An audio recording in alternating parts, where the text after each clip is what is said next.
Hello everyone. आज हम लोग इन्फिनेटिव के बारे में पढ़ेंगे।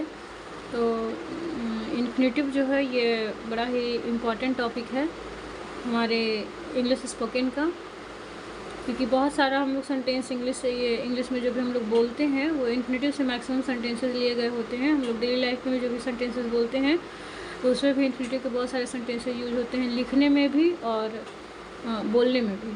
तो इसको समझना ज़रूरी है। सबसे पहले हम लोग समझेंगे इन्फिनेटिव है क्या। तो इन्फिनेटिव जो होता है क्रिया के साथ ना आता है। हिंदी में जब भी लगेगा तो क्रिया के साथ ना लगेगा, और इंग्लिश में जब भी आएगा तो 2+V1 के रूप में आएगा।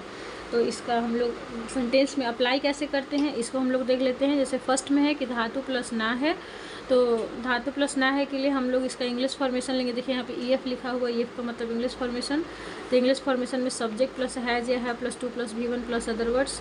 वैसे उसे पढ़ना है तो ही हैज़ टू रीड, तुम्हें खेलना है तो यू हैव टू प्ले, हम लोगों को स्कूल जाना है तो we have to go to school, हम लोगों को टहलना है तो we have to walk. Second में है सेकेंड रूल है कि धातु प्लस ना था, तो इसका इंग्लिश फॉर्मेशन हो गया कि subject plus had plus 2+V1 plus other words. उसमें था हैव प्लस 2+V1, हैज़ या हैव, इसमें है हैड प्लस 2+V1।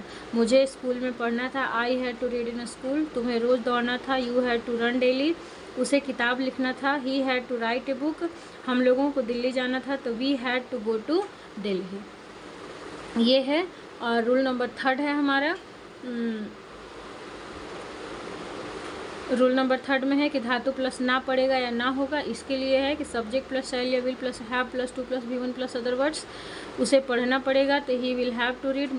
तुम्हें जाना पड़ेगा तो you will have to go. मुझे सच बोलना पड़ेगा तो I shall have to speak the truth. हमें मेहनत करनी होगी तो we shall have to do hard work. Rule number 4 में है कि धातु प्लस ना पड़ता है। इसके लिए है कि सब्जेक्ट प्लस हैज़ या हैव और प्लस 2+V1। इसमें हैज़ या हैव लगाएंगे सब्जेक्ट के अकॉर्डिंग, और फिर एक हैव स्पेशल आएगा, मतलब इसमें डबल हैव लगता है। तो have plus 2+V1 plus other words. हमें सुंदर लिखना पड़ता है तो we have to write beautifully. तुम्हें बोलना पड़ता है तो यू हैव टू स्पीक। उसे पैदल चलना पड़ता है, he has have to go on foot. अगला रूल नंबर 5, धातु प्लस ना पड़ा है तो सब्जेक्ट प्लस हैज़ या have plus had plus 2+V1 plus other words. जैसे गांधी जी को अंग्रेज़ों का सामना करना पड़ा है तो Gandhi ji had to face the Englishman. मुझे किताब लिखना पड़ा है तो I have had to write book. Laxmibai को देश के लिए लड़ना पड़ा है तो Laxmibai has had to fight for the country. अगला है रूल नंबर 6 में कि धातु प्लस ना पड़ा, तो इसके लिए है कि subject plus had plus had, double had इसमें ना पड़ा तो डबल हैड लगाना होगा।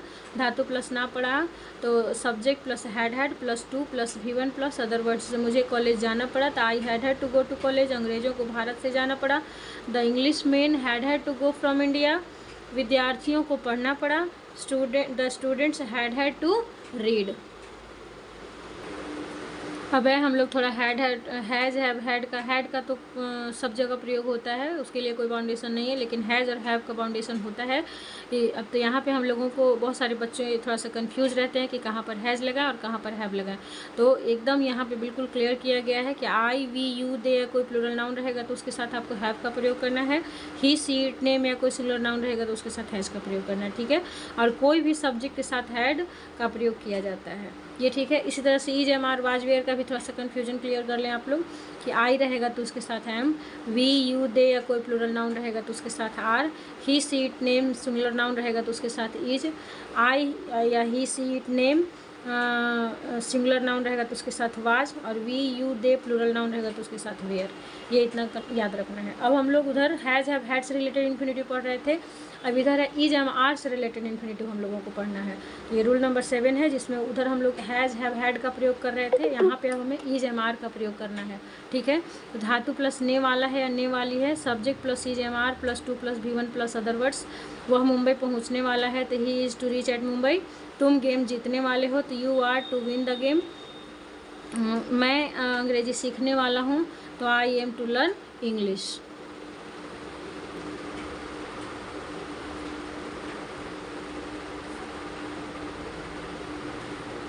रूल नंबर 8 में है धातु प्लस ने वाला था या ने वाली थी। Subject plus was were plus to plus V1 plus other words. हम लोग कॉलेज में पढ़ने वाले थे तो we were to read in college. वह एक कार खरीदने वाला था तो he has to buy a car. मैं कहानी पढ़ने वाला था तो I was to read a story. अगला है रूल नंबर 9 में कि धातु प्लस नहीं वाला है, उधर ने वाला है और यहाँ नहीं वाला है, थोड़ा सा डिफरेंट है। नहीं वाला है या नहीं वाली है तो subject plus EJMR about to plus V1 plus other words. और गाड़ी स्टेशन पर पहुँचने ही वाली है तो the train is about to reach at the station. यहाँ पर अबाउट टू लगाना कंपलसरी होता है। मैं अंग्रेजी बोलने ही वाली हूँ तो I am about to speak English. तुम स्टेडियम में खेलने ही वाले हो तो you are about to play in the stadium. यहाँ तक ठीक है। उसके बाद है रूल नंबर 10 में धातु प्लस नहीं वाला था या नहीं वाली थी। इसको हम लोग कैसे, इसका इंग्लिश फॉर्मेशन क्या लेंगे? सब्जेक्ट प्लस वाज वेयर के साथ about to plus V1 plus other words. जैसे तुम मैच जीतने ही वाले थे, you were about to win the match. मैं बाजार जाने ही वाला था, I was about to go to market. वह फुटबॉल खेलने ही वाला था तो he was about to play football. तो ये इंग्लिश स्पोकन का है। ये आपका 10 रूल्स यहाँ पर दिया हुआ है और आप हर एक रूल्स से जो है, हर एक फॉर्मेशन से आप 10-10 सेंटेंस की प्रैक्टिस करेंगे तो ये अगर आप इतना प्रैक्टिस कर लेंगे तो 100 सेंटेंस आपका इधर हो जाएगा। ऐसे ही इंग्लिश बोलना या समझना, हम लोग ग्रामर बहुत पढ़ लेते हैं लेकिन इंग्लिश जो स्पोकन है, इंग्लिश स्ट्रक्चर पे हम लोग ध्यान नहीं देते हैं, इसलिए हम ढंग से इंग्लिश को ना तो बोल पाते हैं, ना समझ पाते हैं, ना लिख पाते हैं। तो इसके लिए हमें जो है सेंटेंस फॉर्मेशंस पे विशेष ध्यान देनी चाहिए। और ये 10 फॉर्मेशन से आप 100 सेंटेंस आराम से, 100 क्या बहुत सारे सेंटेंस बनाएंगे। फिलहाल आपको 100 सेंटेंस बनाने हैं, 10-10 सेंटेंस अभी से। और एक चीज़ है कि इस वीडियो को एक भरोसे के साथ देखना है, ठीक है? क्योंकि जब तक आप भरोसा नहीं करेंगे तब तक कुछ नहीं होगा। एक ट्रस्ट होना चाहिए मन में कि मैं पढ़ रहा हूँ या पढ़ रही हूँ तो मुझे इंग्लिश आ जाएगी। और धीरे धीरे करके, और क्योंकि आप लोग जानते हैं कि Rome does not build in a day, हथेली पर दही नहीं जमती है, फिर एक दिन में कोई भी काम नहीं होता है, थोड़ा तो समय देना पड़ता है। अगर आप थोड़ा थोड़ा समय देंगे, लगातार 5, 7, 8 वीडियो मैं बनाने जा रही हूँ स्पेशली स्पोकन के लिए, अगर आप वो सारे वीडियोस देख लेते हैं तो आपके जो इंग्लिश से जो रिलेटेड प्रॉब्लम्स हैं वो मैक्सिमम 80% तो क्लियर हो ही जाएंगे। और बाकी जो 20% जो होते हैं वो आपके प्रैक्टिस पर डिपेंड करता है, आपने कितनी शिद्दत से आपने मेहनत की है, कितनी शिद्दत से आपने इंग्लिश को पढ़ने की कोशिश की है, ये सब भी चीज़ मायने रखता है।